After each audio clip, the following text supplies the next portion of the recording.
राधा वल्लभ श्री हरिवंश। मैं ब्रज आशा लता जू और मेरे इस चैनल पे आप सभी लोगों का फिर से हार्दिक स्वागत है। तो आज का प्रवचन तारीख 24/1/2024। कृपा का प्रभाव समझिए।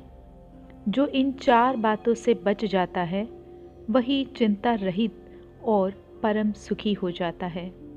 मेरा आज का कैचिंग पॉइंट है रसिक संतों से प्रेम का प्रभाव। तो यहाँ पे श्री महाराज जी बता रहे हैं कि सारे संबंध हमारे लाल बिहारी बिहारिन जू से, ये हमारे यार हैं, हमारे मित्र हैं, ये हमारे सुहृद हैं, ये हमारे माता पिता हैं, यही हमारे गुरु हैं, यही हमारे आराध्य देव हैं, यही हमारे प्रिय सखी हैं, सर्वस्व यही हैं और नहीं हैं।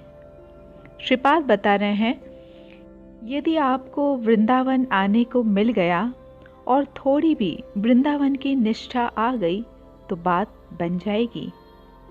महाराज जी बता रहे हैं कि चिंतन हुआ कि कितना कृपालु वृंदावन है।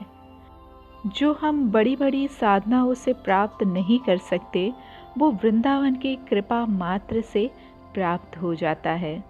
जो सुधार साधना से नहीं हुआ वो सुधार वृंदावन ने कर दिया।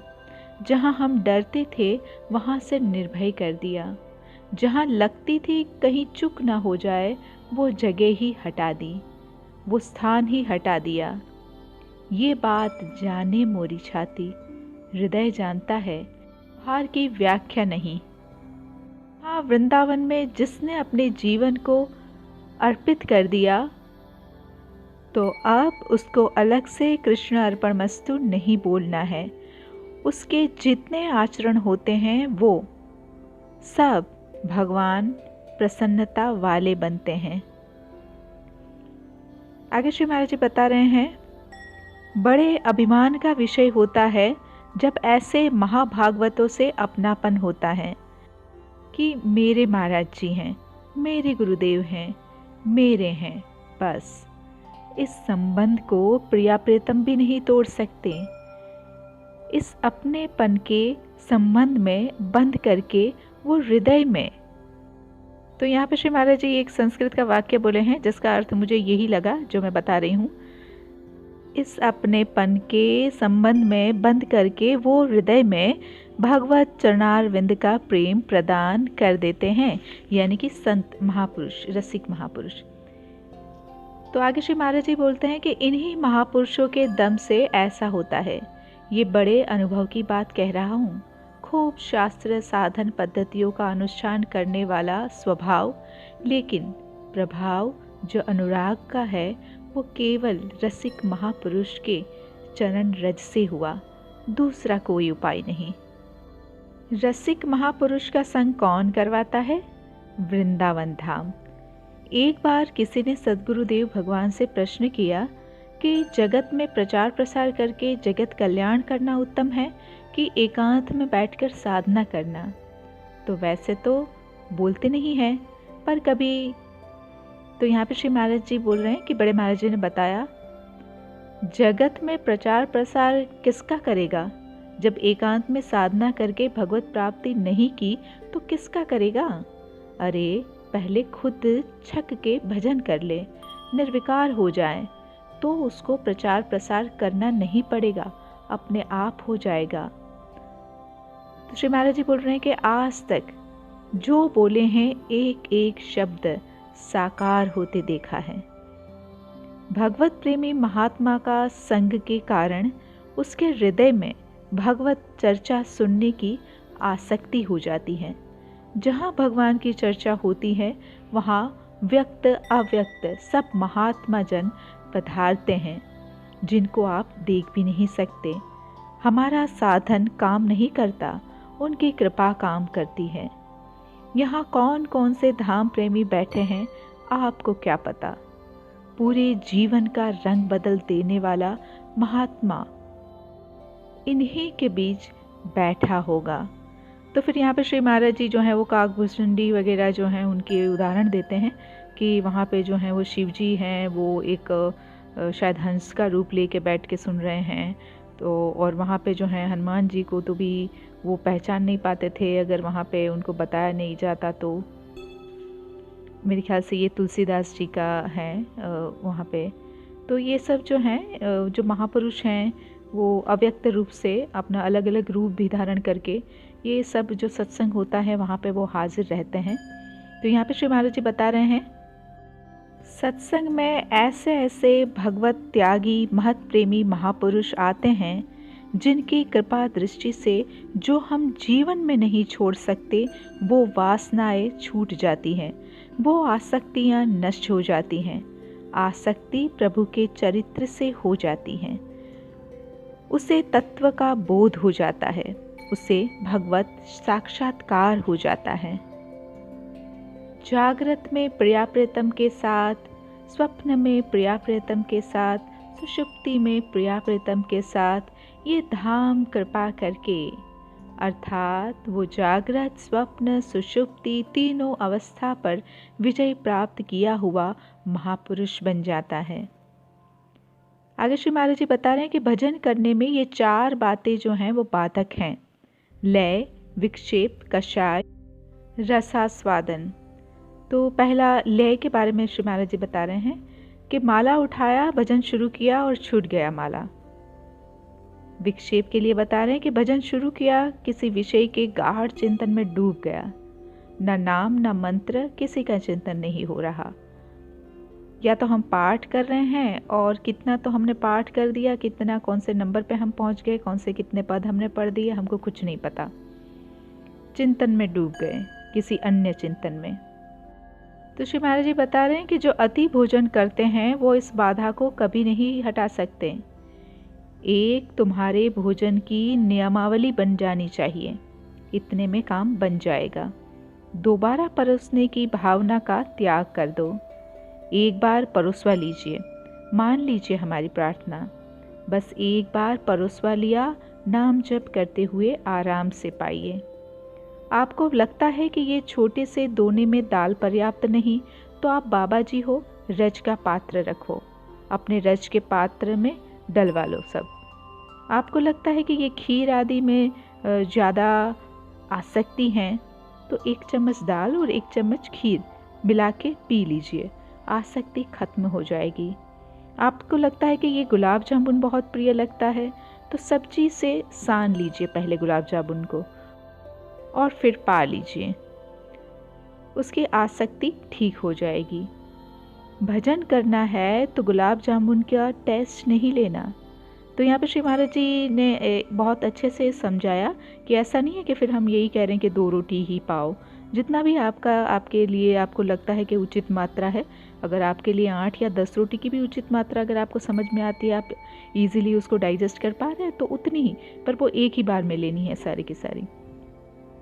तो उसके पीछे भी महाराज जी आगे समझा रहे कि ये ऐसा करने का रीज़न ये है कि वो जब गर्मा गर्म परोसा जाता है तो हमको पता नहीं चलता और हम ज़्यादा ही पा लेते हैं। तो इसलिए अगर हमने एक साथ ले लिया तो हमको समझ में आएगा, हम आराम से पाएंगे और वो ज़्यादा भी नहीं पाएंगे। रोज़ का हमारा नियम होगा, हम उतना ही पाएंगे। तो इसलिए यहाँ पे श्री महाराज जी ये समझा रहे हैं। तो महाराज जी बता रहे हैं कि अरे राधा नाम सुधा रसम, हम जो राधा नाम ले रहे हैं वो तो सुधा रस हैं, अमृत रस हैं वो तो। देखो, सब कोई इस मार्ग में नहीं चल पाता है, आप सब बड़े भाग्यशाली हैं, सच्ची बात कहते हैं, तो उसको और समेटिए, देख लीजिए, बहुत जल्दी लाभ प्राप्त होगा। लय बहुत बड़ी बाधा है, ये बार बार जमुआई, नींद आ जाएगी, मन ही नहीं लगेगा, ये प्रपंच चिंतन में चला जाएगा। आगे श्री महाराज जी बता रहे हैं कि कब्ज ना बढ़ने पाए, पेट साफ ना होता हो तो मृदु औषधि का प्रयोग कर ले। जो अन्न आपको एक बार पचने में परेशानी हो तो वो दोबारा नहीं पाना। तो श्री महाराज जी अपने लिए बता रहे हैं कि वो कभी भी मूंगफली, गोभी ये कभी नहीं पाते हैं जीवन में, और राजमा तो कभी श्री महाराज जी ने जीवन में पाया ही नहीं है, क्योंकि उसके बारे में उनको पता है कि ये ब्रह्मचार्य का घातक है, बलिष्ठ हैं, तो साथ में गैस भी करता है। तो कभी भी श्री महाराज जी राजमा जीवन में पाए ही नहीं। आगे श्री महाराज जी बता रहे हैं कि जिनके पास मोबाइल हैं उनको गेम खेलने का, रील देखने का, सीरियल देखने का अगर अभ्यास है तो फिर नहीं बचाया जा सकता। हम जो देखते हैं उसका मनन होता है, जो मनन होता है वो हम करना चाहते हैं। उतने समय आप नाम जप कर लीजिए, कीर्तन कर लीजिए। आगे श्री महाराज जी बता रहे हैं कि अधिक निंद्रा और कम निंद्रा होना भी लय को प्राप्त करवाता है। यदि आपके शरीर की आवश्यकता 5 घंटे नींद से पूरी हो जाती है, फिर आपके किसी भी दिनचर्या में आलस्य और प्रमाद नहीं होना चाहिए। एक नियमावली से सो लिया, फिर कट्टरता से नींद से लड़ें। साधक को कोई भी व्यसन नहीं होना चाहिए। जो गृहस्थी में उपासक हैं वो भी सावधान रहें। व्यसन करोगे तो नाम नहीं चल पाएगा। ये सब से बचोगे तो लय से बच जाओगे। आगे श्री महाराज जी बता रहे हैं कि विक्षेप विषयों का होता है। काम भोग करने की नाना प्रकार के पदार्थों की इच्छा होगी, इसी को बंधन जलन कहते हैं। इसी विक्षेप को जो जीत लेता है वो बंधन मुक्त हो जाता है। इच्छा का त्याग ही परमार्थ मार्ग के पथिक का परम कर्तव्य। जब कभी आपका मन विषय में जाए तो बहुत जोर जोर से जल्दी जल्दी से नाम करना शुरू कर दीजिए, तो वो संस्कार नहीं बन पाएगा। आगे कषाय। जो भोगा आवरण से हम ढके हैं उसके निकलने की चेष्टा करते हैं तो जलन होती है। उसको ना सह पाना ये कच्चे साधकों को गिरा देता है। भोगाकर्षण पर मन पर दया कर देना। चलो ऐसा कर लेते हैं, मन पर दया नहीं करनी। मन की जलन को अपनी मान कर टूटना नहीं है। ए जा, गंदा सोचता है, जलेगा नहीं तो क्या होगा। अगर ये जलन किसी से बता दिया तो सह नहीं पाओगे। आगे श्री महाराज जी बोल रहे हैं कि रसास्वादन। भोजन में, रूप में, पद में, धन में, भोगों में एक जो स्वाद है वो तुम्हारी स्मृति बन जाता है। जिस पर आपका रसास्वादन बंधन बन गया उसको तो मिलना ही मिटाना है। वो चीज़ मत खाओ, उस व्यक्ति से मत मिलो, उसको मत देखो, वो क्रिया मत करो जिसमें हमको रस मिलता है। ये चारों उपासकों को भगवदानंद से विमुख करते हैं। तो यहाँ पे श्री महाराज जी उड़िया बाबा के ही ग्रंथ से बता रहे हैं। तो उन्होंने बताया कि पूर्व संचित कर्म जो होते हैं वो साधकों का पतन करवाते हैं, उनकी भजन में बाधा करवाते हैं। तो यहाँ पे श्री महाराज जी बता रहे हैं कि पूर्व संचित कर्म वो पहले हमारे विचार बदलता है। ध्यान रखना, बुरी दशा आने से पहले बुद्धि बदली जाती है। साधक का विचार जब बदलता है तभी घबरा जाते हैं हम। अभी देखिए, अगर इस बात को अगर आपने ध्यान से सुना होगा तो श्री महाराज जी ने यहाँ पे मुझे लगता है कि अनजाने में ही वो किस तरीके से हम साधकों को संभालते हैं वो पूरा डिस्क्राइब कर दिया। इसको ध्यान से सुनेंगे तो हमको पता चलेगा कि ये क्या होता है कि जब घबरा जाते हैं तो क्या मतलब हुआ। कोई साधक की अपनी कोई भी कमजोरी वो बताएगा थोड़ी, वो गुरु के पास भी नहीं जाता है। लेकिन ये महाराज जी को अंतर्यामी रूप से गुरु जी को ये सारी चीज़ें पता होती हैं। तो जैसे ही उन्होंने जाना कि अब ये उसका जो है वो संचित कर्म आ गया और उसका विचार बदल दिया, तो वहीं से गुरु को तो जानकारी हो जाती है। देखो महाराज जी बोले कि तभी घबरा जाते हैं हम, यानी कि उनको पता चल जाता है और फिर वो परेशान हो जाते हैं कि अभी क्या किया जाए। तो महाराज जी बता रहे हैं कि सत्संग और सद्विचार तुम्हारे अंदर असत विचार आने ना पावे। अगर आपका मन कर रहा है कि मैं भागूंगा, मैं देखूंगा, मैं ऐसे चलूंगा, तो आप छूट दे दो गुरु को और इष्ट को। तो यहाँ पे देखिए श्री महाराज जी एकदम स्पष्ट रूप से बताएं कि हमारे पे ऐसा कब जब भी कुछ होता है और साधक का अगर पतन हो जाता है वो इसी कारण से हो जाता है कि फिर वो गुरु तक तो आता ही नहीं है। गुरु तक तो वो कोई बात अपनी रखता ही नहीं है, अपने ही मन से सब कुछ कर लेता है और अपने ही मन से डिसीजन भी ले लेता है, गुरु की अनुमति भी नहीं लेता।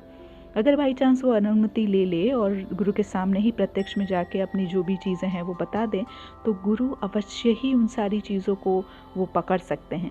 यानी कि यहाँ पे जैसी भी स्थिति जो है वो आपके विपरीत चली गई होंगी, क्योंकि आप मतलब बिल्कुल अब भगवत मार्ग से हटने ही वाले होंगे, तब भी गुरु जो हैं वो कृपा करके इस तरीके से वो पूरी की पूरी जो ये श्रृंखला बन रही थी आपकी माया में जाने की, उस पूरी श्रृंखला को काट सकते हैं। तो यहाँ पे श्री महाराज जी बता रहे हैं कि अगर हम ऐसा कर सकें, इसके लिए आपको क्या करना है, मतलब साधकों को किस तरीके से अपने गुरु जी को छूट देनी है। तो श्री महाराज जी बोल रहे हैं कि हम कम से कम इतना तो गुरु को, इष्ट को जगह दे दें कि महाराज मेरा मन कह रहा है कि मैं भोगों में जाऊँ, मेरा मन कह रहा है कि मैं संसार में जाऊँ, मेरा मन कह रहा है कि मैं ये नहीं कर पाऊँगा। आपकी क्या अनुमति है, आपकी क्या आज्ञा है, इतना तो जगह रखो। आप तो जगह ही नहीं रखते, पूरी लाइन क्लियर कर देते हैं, कोई अधिकार ही नहीं देते। तुम तो कुछ भी करने लायक नहीं हो, जिस कृपा से तुम कर रहे हो वही कृपा तुम्हें इस भारी आए हुए आक्रमण से बचा लेगी, और आगे चल के तुम्हें खुद रोना आएगा कि बचा लिया मुझे, नहीं तो आंधी आई थी और मुझे गिरा देती। तो देखिए यहाँ पे बहुत ही बढ़िया एक समर्पण की बात हमको समझा दी महाराज जी ने। और यहाँ पे मेरे ख्याल से मानसिक तो ज़रूरी है, मन से तो हमको इतनी तैयारी रखनी है, पर लेकिन अगर हमारे गुरुजी हमारे सामने प्रत्यक्ष हैं और हम यहीं पे हैं वृंदावन में, और हमारे पास ये सारी मतलब अवकाश भी हैं कि हम अपने गुरुजी से किसी भी प्रकार से अनुमति ले सकते हैं, तो जब कभी भी अगर हमको ऐसा मन करता है, हमारा मन तो हरामी है, वो तो अनादिकाल से उसको तो संसार में ही रस मिला है, तो वो ज़रूर करता है ऐसी ऐसी बातें, तो सीधा जाके गुरुजी से ही कहना, मुझे लगता है कि ये श्री महाराज जी ने हमको एकदम छूट दे दी। आप मत घबराइए और आप सीधा आके बताएं। तो श्री महाराज जी हमारा जो हैं गुरुजी जो हैं, कोई भी, जैसे बड़े महाराज जी हैं, श्री महाराज जी हैं, या कोई भी जिनके जो भी गुरुजी हैं, वो अवश्य उस सारी चीज़ को संभाल सकते हैं। आगे श्री महाराज जी बता रहे हैं कि भजन से हर संचित कर्म को, बाधा को भस्म किया जा सकता है। तुम्हारे जीवन में यदि किसी संत का संयोग है तो उनकी आज्ञा से तुम्हारा जितने जल्दी इन बाधाओं का नाश होगा, उतनी जल्दी तुम्हारी साधना से नहीं होगा। इसलिए भक्तों के संग की महिमा भगवान से भी अधिक बताई गई है। आगे श्री महाराज जी हम सबको रिक्वेस्ट कर रहे हैं, मान लो ये जीवन बहुत ऊंचाई पर चढ़ाना है, आप अकेले नहीं चढ़ पाओगे, आप हाथ दीजिए और साथ चढ़ जाओगे। और ये तो ये बहुत ज़बरदस्त बात कह दी। हाँ, मैंने आपको इसको, मेरे को तो बिल्कुल भी हाईलाइट करना था, मुझे लग रहा है कि मैं भूल गई। तो देखो कितनी बड़ी बात, मुझे लगता था इसी के ऊपर टॉपिक रखना चाहिए। बहुत बढ़िया बात कह दी महाराज जी ने। यानी कि ये तो हमारी तो कहीं से औकात ही नहीं है कि भाई ये जिस पहाड़ पे हमको चढ़ना है भगवत प्राप्ति वाले, हम कुछ नहीं कर सकते हैं। ये सीधा अपने गुरु के हाथ में हाथ दे दो भाई, गुरु ही सब कुछ कर लेगा। तो बहुत बढ़िया बात कह दी।